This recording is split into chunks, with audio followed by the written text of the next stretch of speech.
I've never had the urge to do this, but watching this movie really makes me want to chop a head off, like in a legal, professional type manner, of course. Who knows what movie I'm talking about?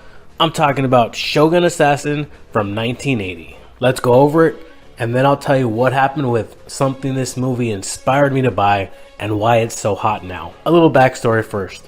Beginning in 1972, a series of 6 movies called Lone Wolf and Cub were released, based off the wildly popular manga. In 1980, Shogun Assassin was created by another director by editing the first 2 Lone Wolf and Cub movies together. Of course, with his twist, to name a few things, he changed the music, he took out some storylines, and he added a new voiceover. So what happened to the other parts? Well, 3, 4, 5, and 6 of Lone Cub and Wolf are parts 2, 3, 4, and 5 of Shogun Assassin, making Shogun Assassin a series of 5 movies. So there is kind of a lot of info to unpack here in the beginning, and a good amount of story is told via voiceover from the little boy talking about his father that they call Lone Wolf. In the special features, producer David Wiseman says the little boy doesn't speak much during Lone Wolf and Cub series, and that his voiceover was entirely written just for Shogun Assassin. So the movie starts by showing us that Lone Wolf makes a good living. He's actually famous. He has a very steady job working for the Shogun as the official decapitator. Unfortunately, this job doesn't exist today. Business was good though, and he had cut off the heads of 131 people and counting.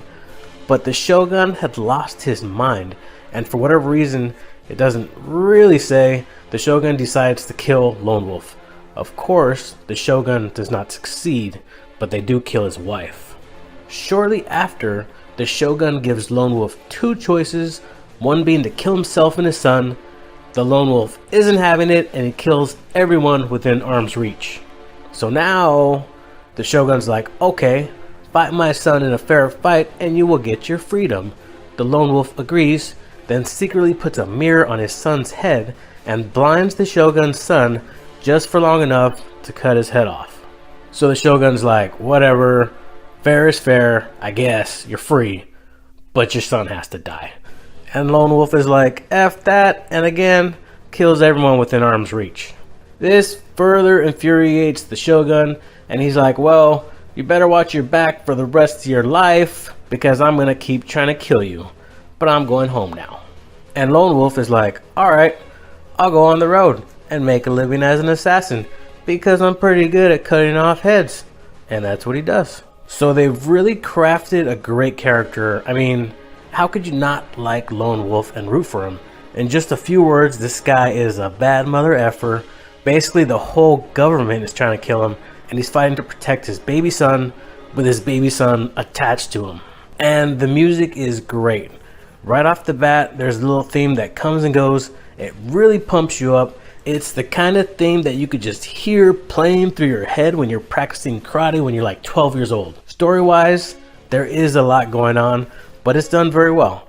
It cuts back and forth in time a lot, but is done flawlessly.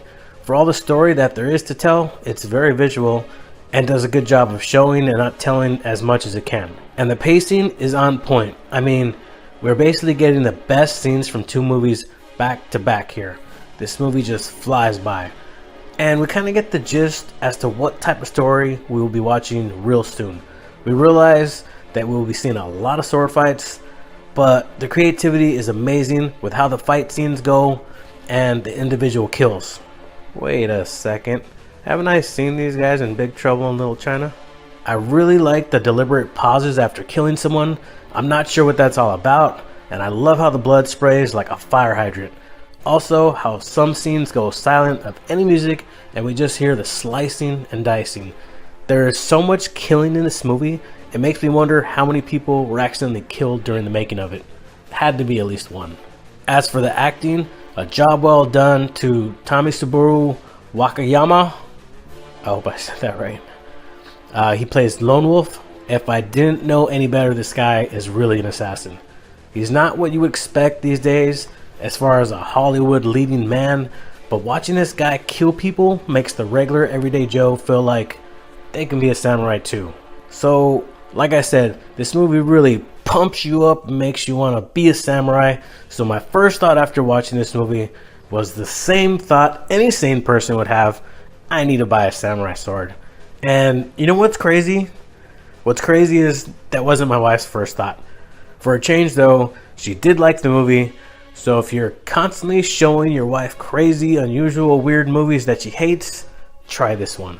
Anyways, my wife thought the samurai sword was a bad idea, so we settled on throwing knives. So I set up my dartboard to practice on, and I stepped away for one moment and my son threw one and hit the darn air conditioner. What a jerk. Now it doesn't blow cold air anymore. He definitely does not know the code of the samurai. I don't know if this means I need to show him more samurai films for better training, or to cut him off completely and minimize our losses. Anyway, I gotta go to work to make some overtime to pay for this. Thanks for watching.